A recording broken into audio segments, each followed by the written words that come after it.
안녕하세요, 여러분. 오랜만에 영상으로 인사드리네요. 오늘은 어떤 얘기를 하면 좋을까 생각을 해보다가 지금 24년도가 거의 끝나가고 25년도 워홀을 준비하시고 계시는 분들이 정말 많겠다라는 생각이 들었어요. 그 중에서도 대부분의 사람들이 영어에 대한 고민을 좀 많이 할 것 같다라는 생각이 들었어요. 그래서 오늘 워홀 썰집 주제로는 왜 영어 실력에 큰 걱정을 하지 않아도 되는지에 대해서 좀 이야기를 해드리려고 합니다. 내 영어 실력이 어느 정도 되느냐라고 스스로 한번 생각해봐 라는 주제나 질문이 던져지면 저는 항상 나는 영어를 정말 못하는 사람이야 라고 생각을 하고 대답을 하곤 했어요. 아, 나는 좀 뭘 하든 되게 애매하게 하는 사람이구나. 너무 싫었던 게 영어도 이 현재 실력에서 더 이상 확 늘지 않는 그런 수준이고 중국어도 마찬가지로 어느 정도 수준까지는 끌어올렸지만 그 이상으로 확 올라가기는 힘들고 그게 나의 한계인 것만 같고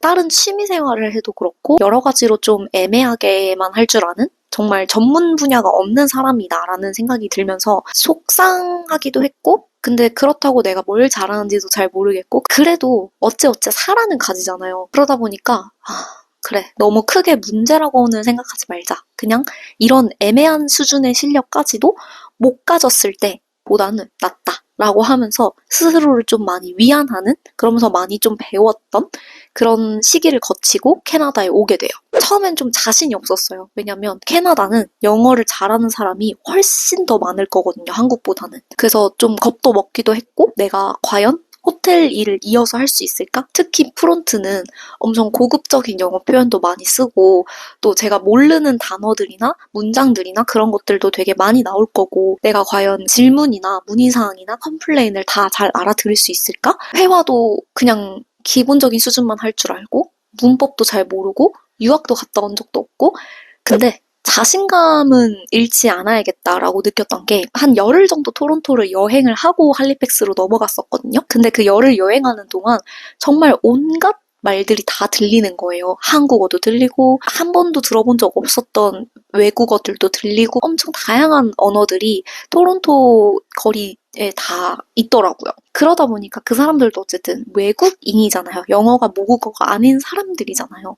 근데 그런 사람들은 나랑 다른 게 뭔가 생각을 해봤을 때 나뿐만 아니라 다른 대부분의 사람들도 영어가 모국어가 아니야. 나도 뭔가 조금만 더 노력을 하면 자신감을 가지고 조금만 더 앞으로 나아가 보려고 하면 할 수도 있겠다라는 그런 확신이 어느 순간 들었어요. 이전에 호텔에서 했던 일들이 있고 새로운 호텔을 갔을 때 이런 부분에 있어서 이 새로운 호텔을 어떻게 운영하고 있는지 궁금한 점들을 좀 한국어로 먼저 정리도 해보고 구글 번역기를 돌려서 영어로 대략적으로 표현하는 방법을 보고 가고 하니까 대화를 하고 면접을 하는 데 있어서 큰 어려움은 없었었어요. 정말 기적적으로 자리가 다 찼는데도 불구하고 저의 이 열정과 자신만만한 그리고 정말 이 회사에서 일을 하고 싶다라고 하는 그 마음을 잘 알아주셔서 정말 감사하게도 자리를 하나 꿰차게 돼요. 들어갔는데 진짜 저는 그냥 어중이 떠중이었어요. 왜냐면 영어를 너무 잘해, 애들이. 그중에서 제가 제일 영어를 못했었어요. 처음 날에는 원래 바로 일을 시켜보진 않거든요. 그냥 트레이닝을 한다고 뒤에서 observing을 하고 있는데 그걸 보면서 나는 저렇게 표현 못하는데? 이거 어떡하지? 나 저렇게 얘기 잘 할 수 있을까? 하는 생각이 들면서 좀 많이 걱정이 되더라고요. 제 지금 현재 영어 실력이 여기에 잘 융화가 될 수 있을지. 노력을 하지 않으면 어쨌든 나아갈 수가 없잖아요. 그래서 그 친구들이 하는 말을 한국어로 빠르게 발음만 적는 거 무슨 그건지 아시죠? 약간 빠르게 영어로 쓰지는 못하니까 뭐 대략적으로 내가 알아볼 수 있는 정도로만 한국어든 영어든 섞어서 막 적어내는 거예요. 처음엔 부끄러웠지만 제 영어 실력이 그래도 그렇게 생각하지 말고 그냥 나 못해. 그거 인정해요. 그냥 막 기죽기보다는 그냥 자신감 있게 하자. 저도 막 뱉어냈어요.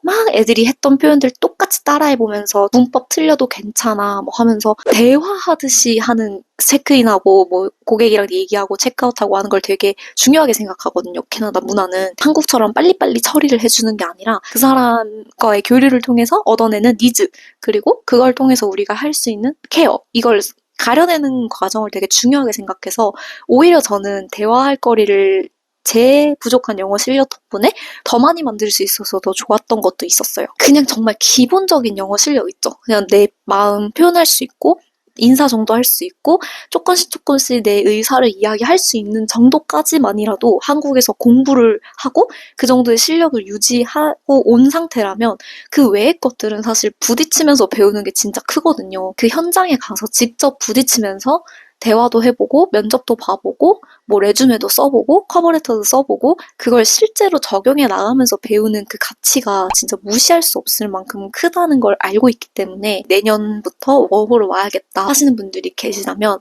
영어가 걱정이 되실 땐 이런 캐나다 같은 다양한 인종이 모여있는 나라에서는 특히나 영어를 못한다고 해도 기죽지 않아도 되는구나, 기죽을 필요가 없구나, 막 이건 저의 개인적인 일에 기반해서 말하는 거잖아요. 그래서 막 전문적으로 이렇게 하세요라는 플로우로 여러분을 가이드해주기보다는 그냥 이렇게 영어를 애매하게 하는 사람도 여기 와서 잘 살아남고 잘 시도해보고 잘 노력해서 지금까지도 잘 지내고 있다라는 걸 이야기해드리고 싶었고 얼마나 걱정이 되겠어요. 워홀 와서 나는 저만큼 못하면 어떡하지? 내가 나름대로 세운 기회나 목표나 기준이 있는데 그거를 이루지 못하면 어떡하지? 하는 걱정이 앞서시는 게 당연하다고 생각을 해서 이런 식으로 또 풀어나간 사람들이 있으니 여러분도 여러분 나름대로의 방향과 나름대로의 방법으로 정말 여러분만의 멋진 워홀 생활을 만들 수 있을 거라는 그런 자신감을 심어드리고 싶었습니다.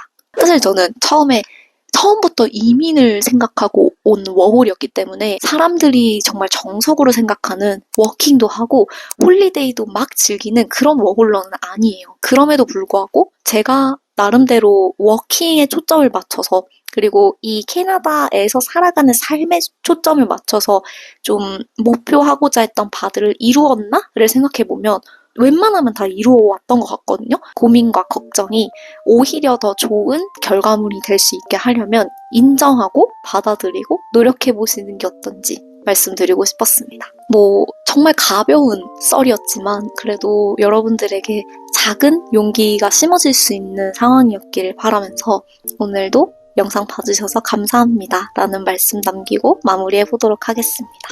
감사합니다.